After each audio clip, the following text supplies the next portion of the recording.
শেষ করে দিচ্ছে আপনাদের একটা ভাই স্ট্রোক করে মারা যায় আপনাদের মনে খারাপ লাগে না? কথা বলেন না কেন?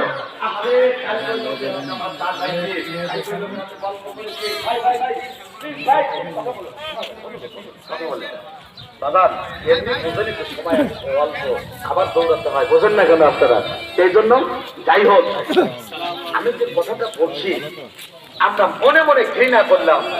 আল্লাহ বলছে যদি কাছে পাও আঘাত করো যাতে ভালো হয়ে যায়। আঘাত না করতে পারলে একে সুন্দর কথাতে বোঝাও, যদি তাও না বোঝা মনে মনে ঘৃণা করে।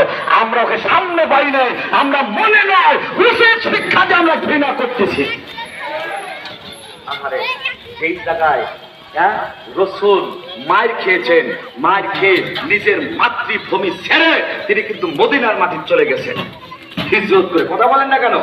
অথচ সেই দেশের মানুষ তোমাদের কি এই 5 একটা কথা বললো না? তুমি একই সমস্যা জানলো। মুসলমান আমরা দোয়া করবো আল্লাহকে হেদায়েত দাও। হেদায়েত যদি না থাকে ওকে তুমি দুনিয়ার বুকে ওকে